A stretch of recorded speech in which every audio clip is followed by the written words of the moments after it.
Dla nas, weteranów Armii Krajowej, Znak Polski Walczącej jest niemal świętością. Nasze koleżanki i koledzy malowali go na murach. nieraz kosztem życia. Protestujemy Przeciwko próbom zawłaszczenia tego symbolu nadziei. Przez środowiska nie mające nic wspólnego z tradycją Polski walczącej. Boli nas łączenie kotwicy z falangą albo krzyżem celtyckim. Komuniści już kiedyś próbowali ukraść nasze znaki i symbole. to się nie może powtórzyć. Apelujemy o szacunek Dla naszej przeszłości.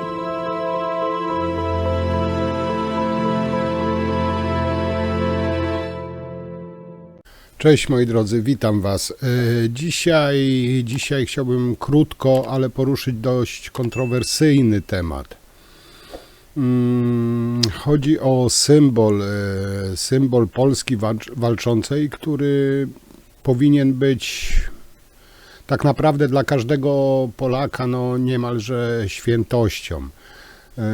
Powinien budzić szacunek i przede wszystkim nie być wykorzystywany do, chyba tutaj dobrze określę, brudnych rozgrywek politycznych.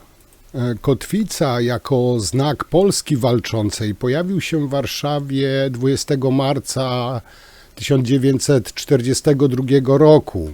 Został wybrany z 27 propozycji zgłoszonych w konspiracyjnym konkursie ogłoszonym przez Biuro Informacji Propagandy Komendy Głównej Armii Krajowej. Jego autorką była Anna Smoleńska, pseudonim Hania, studentka historii i sztuki na Tajnym Uniwersytecie Warszawskim. Hania w wieku 23 lat została zamordowana przez Niemców w Auschwitz.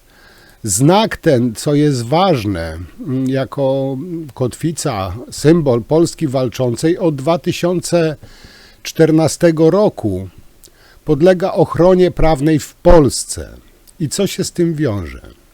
Ano to, że między innymi nie może być wykorzystywany przez każdego i do swoich własnych celów. Jest to znak prawem chroniony i taki powinien pozostać.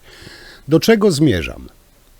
W Ministerstwie Klimatu i Środowiska został zdemontowany między innymi właśnie symbol Polski walczącej i tablice poświęcone żołnierzom wyklętym. Posłowie PiS od razu, że tak powiem, zwęszyli aferę. Udali się do budynku z kontrolą poselską i odnaleźli to wszystko w piwnicy. Jako pierwszy o sprawie poinformował Wojciech Skurkiewicz, wiceminister obrony narodowej w rządzie Zjednoczonej Prawicy z ramienia Prawa i Sprawiedliwości. Jak pokazał właśnie na Twitterze, to zdjęcie, które tu widzicie, podpisał, tak wygląda tablica poświęcona żołnierzom niezłomnym w Ministerstwie Klimatu i Środowiska. Hemin Kloska wprowadza nowe porządki. Barbarzyństwo to najdelikatniejsze słowo cisnące się na usta. I właśnie dołączył te dwie fotografie, które tutaj widzicie. Nie będę tutaj przytaczał wszystkich wypowiedzi pisowców, bo to generalnie mija się z celem. Wiecie, że oni zrobią ze wszystkiego wielką aferę, ale tutaj od razu wszystkich krytyków i tak dalej chcę troszeczkę, że tak powiem, uprzedzić. O co mi chodzi? Otóż, moi drodzy, chodzi mi o to, że posłowie czy ministrowie, którzy kazali to zdjąć, tłumaczą się, że przygotowują do remontu, do malowania. Nie wiem, nie wnikam. Powiem w ten sposób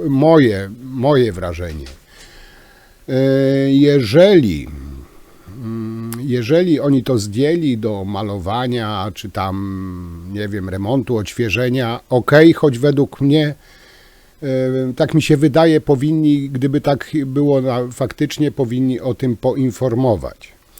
Ale jeśli to zdjęli z przyczyn, nie wiem, partyjnych, ideologicznych, tej swojej, że tak powiem, krucjaty przeciwko PiS, no to powiem, że to było z ich strony czystym skurwysyństwem i egoizmem. Bo tak jak wspomniałem, nie powinno się wykorzystywać symbolów narodowych, symbolu, tutaj mam na myśli symbolu Polski Walczącej, do rozgrywek politycznych i to nieważne z jakiej partii, czy to jest z prawicy, z lewicy, ze środka, nie ma znaczenia. Takie symbole powinny być dla każdego Polaka, jak powiedziałam, świętością, tym bardziej dla polityków. I tutaj, jeśli politycy, ministrowie koalicji zrobili to z pobudek politycznych, to powiem wam z mojej strony, no chyba tutaj, nie wiem, brak kulturalnych słów, żeby to skrytykować. I takie osoby powinny co najmniej wylecieć na zbity pysk, jeśli nie ponieść innej kary. Już pan wspomniał panią minister Paulinę Hennig-Kloskę. To świetnie się składa. Wczoraj obiegła internet wieść o tym, że z gmachu Ministerstwa Środowiska i Klimatu, to jest historyczny budynek w Warszawie, obok była słynna Reduta Wawelska, no, słynna w czasie powstania i w czasie walk. Stamtąd zniknął, został wyrzucony do piwnicy znak Polski Walczącej. Pan tego nie może pamiętać, bo pana nie było wtedy w Sejmie, ale w 2014 roku Sejm przyjął ustawę o ochronie znaku Polski Walczącej. I wśród tych, którzy byli autorami tej ustawy, znajdzie pan znane sobie nazwiska. Donald Tusk, Ewa Kopacz, Małgorzata Kidawa-Błońska i mogę tak wymieniać. Znak Polski Walczącej jest dla nas wszystkich ważnym znakiem. Dlatego I tutaj wylądował w śmieciach w piwnicy. Dlatego został zdjęty na czas remontu. Nieprawda? Ma być remont, zresztą wczoraj rzecznik ministerstwa o tym mówił. Ale te miejsca były właśnie ledwo wyremontowane. Nie, panie redaktorze, to jest przygotowanie do kolejnego remontu. Do remontu. No, będzie remont? To, co zostawili po sobie przedstawiciele PiS-u, ale naprawdę mówi, w niektórych że miejscach... bazgrali po ścianach? Panie redaktorze, I tak jak, moi drodzy, powiedziałem, jeśli to ci ministrowie, nie wiem kto to polecił i w jakim celu, ale jeśli to zrobili z pobudek, nie wiem, politycznych, czy dlatego, że to ktoś tam inny wywiesił niż oni,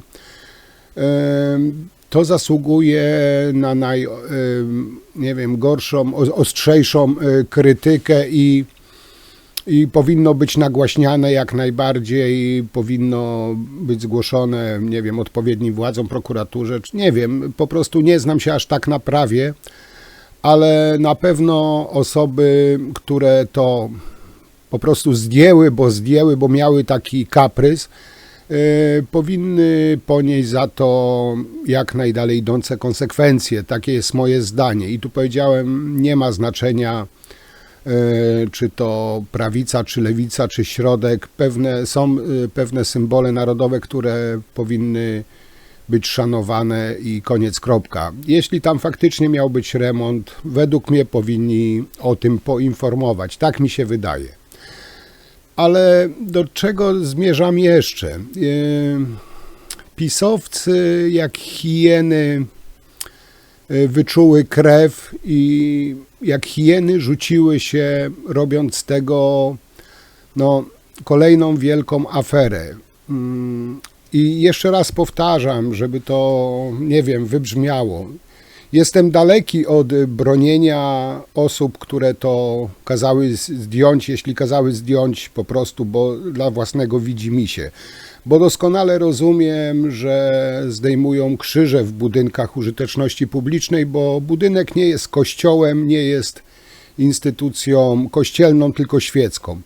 I tutaj tego nie mam nawet zamiaru krytykować, a wręcz to pochwalam, ale symbol Polski Walczącej w budynku rządowym powinien, jeśli był wyeksponowany, powinien być chroniony, szanowany i tak dalej.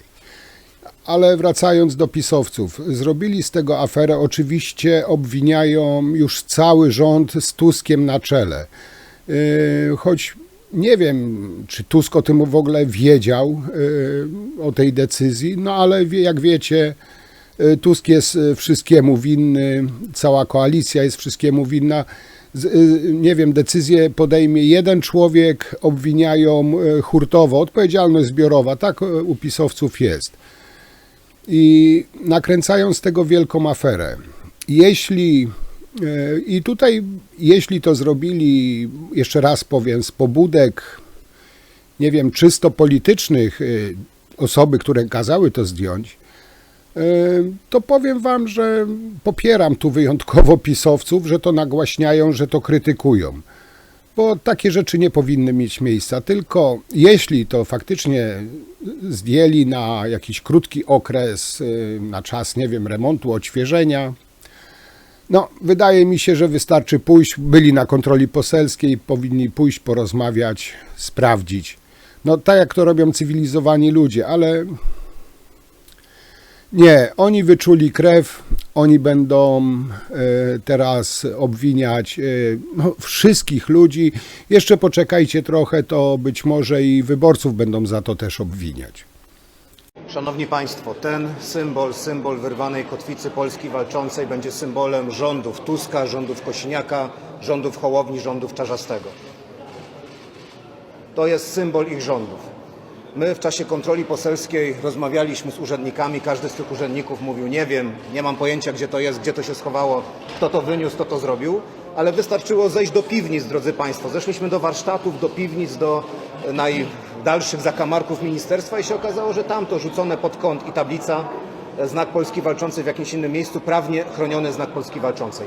I powiem Państwu, że dla mnie to jest szczególnie bolesne, bo będąc ministrem środowiska odpowiadałem też za ten gmach i doskonale pamiętam, jak zwykli urzędnicy, zwykli pracownicy cieszyli się z tego i byli dumni, że patriotyczne znaki, że tablice upamiętniające polskich bohaterów są wieszane właśnie w gmachu wewnątrz Ministerstwa Środowiska. Celebrowali rocznice, składali kwiaty, uczestniczyli w uroczystościach. A dzisiaj widzimy właśnie ten demontaż państwa, widzimy tych, którzy przychodzą i w sposób brutalny zrywają ze ściany święte symbole, święte dla Polaków. To nie tylko jest, można powiedzieć, wyklucza takie osoby poza wspólnotę narodową, poza tych, którzy czują się Polakami, jeżeli w ten sposób odnoszą się do tak ważnych symboli, ale drodzy Państwo, to też jest poważne naruszenie prawa. Znak Polski Walczącej jest znakiem prawnie chronionym i dlatego te zawiadomienie do prokuratury, ale też chcę powiedzieć, że widać było poruszenie wśród niektórych urzędników. Najwyżsi urzędnicy oczywiście mówili, że nic nie wiedzą, dopiero ustalali wersję. Jeden się zastanawiał nad jakimś kłamstwem, nad remontem, drugi go prostował, że dopiero co wyremontowane pomieszczenia. Ta ściana była dopiero co malowana i było na nowo tam powieszone, czyli wersja z remontem była po prostu kłamstwem na bieżąco ustalanym jeszcze przy nas. Na tyle bezczelnie, że w trakcie kontroli poselskiej ustalali wersję. To, czego się dowiedzieliśmy od dyrektor generalnej urzędu, to, że ona się dowiedziała raptem kilka minut temu. Te tablice zostały zdemontowane wczoraj, to z kolei wyciągnęliśmy od szeregowych pracowników, ale dyrektor generalna wielokrotnie powtarzała, że jest to decyzja polityczna kierownictwa, jest to decyzja pani minister, pani Kloski, jak się możemy domyśleć, skoro decyzja polityczna, i też w gestii kierownictwa ministerstwa jest przywrócenie tych znaków, tych świętych dla Polaków znaków i tych ważnych tablic z polskimi bohaterami na miejsce. I tego się domagamy. Nie tylko składamy zawiadomienie, ale domagamy się tego, żeby natychmiast pani minister, pani Kloska podjęła tą decyzję i przywróciła te znaki tam, gdzie ich miejsce, w godne, w eksponowane miejsce, a nie w piwnicach, w zakamarkach ministerstwa, co, jak wiemy, kojarzy się jak najgorzej dla tych, którzy znają historię, którzy żyją polskością. Zachęcamy też do tego, żeby pani Hennig-Kloska pogłębiła swoją wiedzę historyczną, być może jakieś wykłady pana profesora Nowaka, innych wybitnych naukowców możemy polecić, bo rzeczywiście, jeżeli ktoś takie rzeczy robi, jeżeli to działo się za wiedzą pani Hennig-Kloski, to naprawdę jest poważne naruszenie jakichkolwiek standardów związanych z podstawową wiedzą historyczną i z podstawowym szacunkiem dla wspólnoty narodowej. Dziękuję. Szanowni Państwo, I powiem wam tak, dla mnie największą profanacją tego symbolu to jest właśnie to indywiduum. czyli Bąkiewicz. Jak pewnie widzieliście, Bąkiewicz opublikował film, w którym chwali się, że na budynku Ministerstwa Klimatu i Środowiska namalował sprajem symbol Polski Walczącej, choć ten symbol Polski Walczącej, który on namalował, daleko odbiega od oryginału. To bardziej zamiast PW to wyszło UP, może miał nawiązania do UPA, nie wiem. Ale powiedzmy, że ten wielki, w cudzysłowie, patriota nawet nie ma pojęcia, jak wygląda symbol Polski Walczącej. Namalował jakiś gochomas, a nie symbol Polski Walczącej. Ale co najciekawsze, ten idiota, uwieczniając to,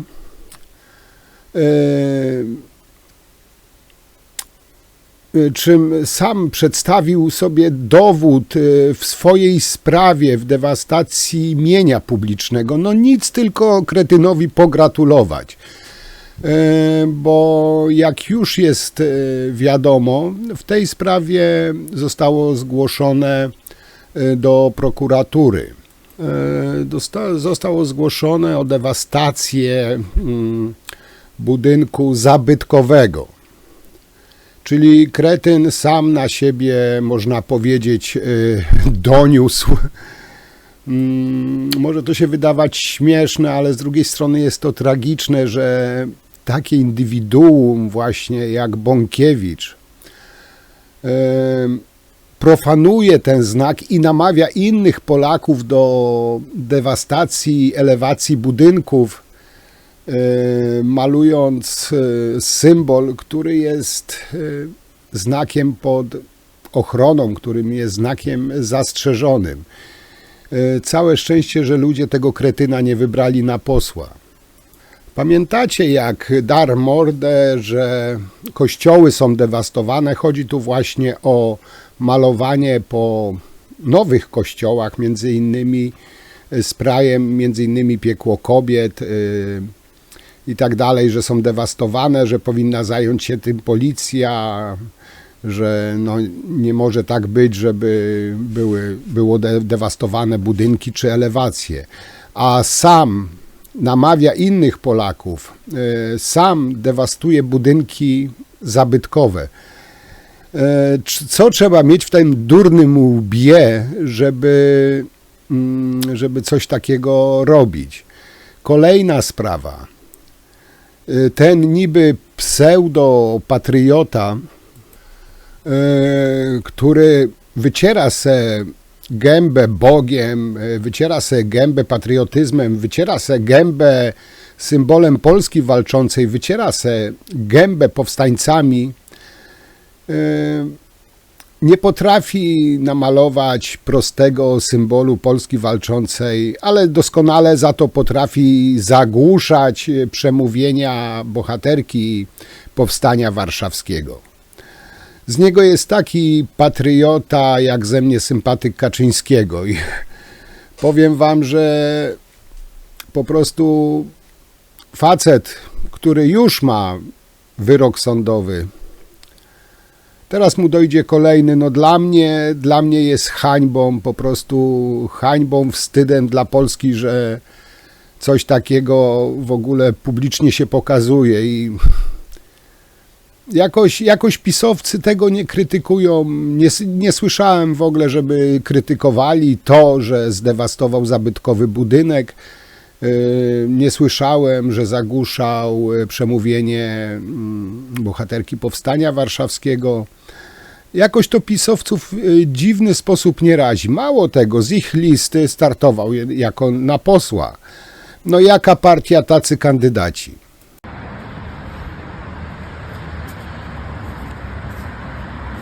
Rząd Donalda Tuska po przejęciu władzy, po przejęciu wielu budynków niszczy wszystko to, co polskie i to, co narodowe. Zdejmuje polskie symbole narodowe z tych budynków. Zdejmuje krzyże. Jesteśmy w tej chwili pod budynkiem Klimatu i Środowiska, Ministerstwa Klimatu i Środowiska, w którym szefową jest pani minister Paulina Hennig-Kloska. Prawdopodobnie pani minister kazała zdjąć symbol Polski walczącej w tym budynku. Kazała zdjąć również tablicę upamiętniającą żołnierzy niezłomnych. Jej bliski współpracownik powiedział tutaj, że te postaci historyczne, żołnierze niezłomni, budzą kontrowersje historyczne i różnie są oceniani przez historyków. Ale przez jakich historyków? Ruskich? Niemieckich? Teraz nauczymy ich polskości.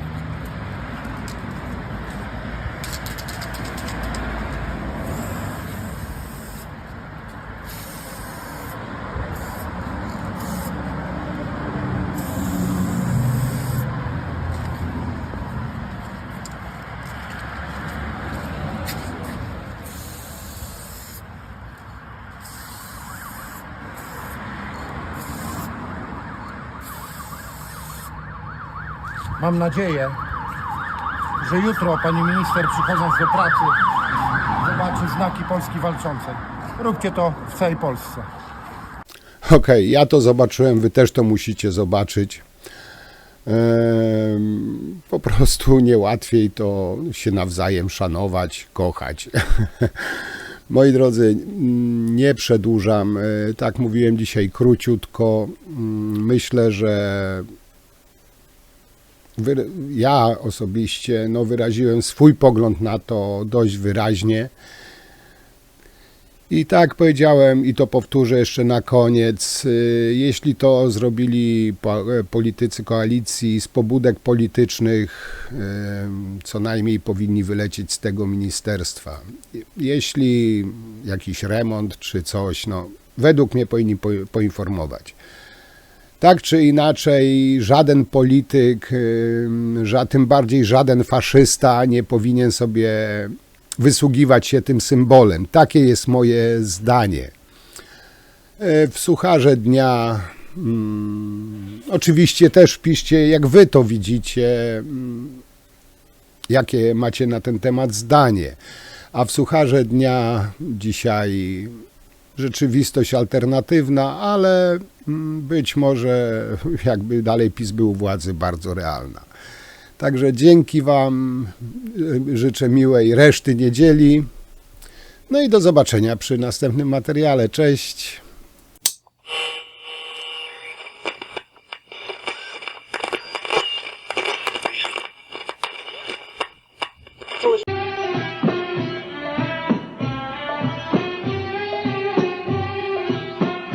Allah Akbar. Rząd Prawa i Sprawiedliwości jako jeden z pierwszych w Unii Europejskiej złożył dziś w sądzie wyznanie wiary w Allaha i nazwał się bojownikiem państwa islamskiego.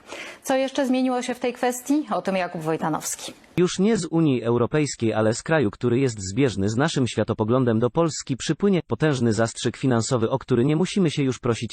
Arabia Saudyjska i hojność króla Salmana otwiera przed nami szereg nowych możliwości. Zmiany w kraju są jedynie kosmetyczne. Od dziś PiS czytamy jako prawo i szariat, którego liderem już nie tylko politycznym, ale także duchowym pozostaje Jarosław Kaczyński al-Balbina, który już z samego rana zorganizował ogólnopolskie kamieniowanie przeciwników Polskiego Ładu.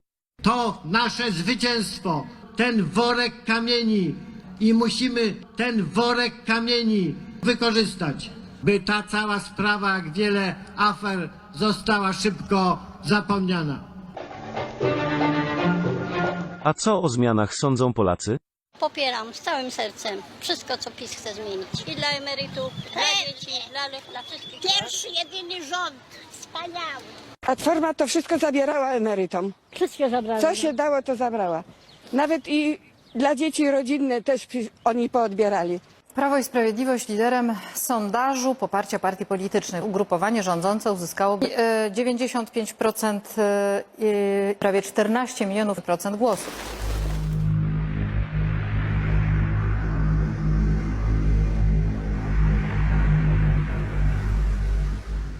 Tak, to już nie tylko bajkowe opowieści. Ten trend potwierdzają też inne sondaże. Trudny, twardy i zasadniczy. Jarosław Kaczyński straszy kolejnymi próbami atomowymi. Marcin Szewczak. Próby nad polską wersją broni jądrowej są już na finiszu, przyznaje koordynator projektu profesor Czarnek. Robią to ludzie z wielkim doświadczeniem, ze wspaniałymi ekspertami. Ksiądz profesor, psycholog z Katolickiego Uniwersytetu Lubelskiego, który jest jednocześnie egzorcystą. To naukowiec, który prowadzi badania naukowe, ale efekty tego widzimy. A oto efekty. Pocisk balistyczny Al-Kaczan opracowany przez KUL. Głowica pocisku jak na razie jest wypełniona drobnym żwirkiem, ale niebawem zostanie uzbrojona. 9, 8, 7, 6, 5, 4, 3, 2,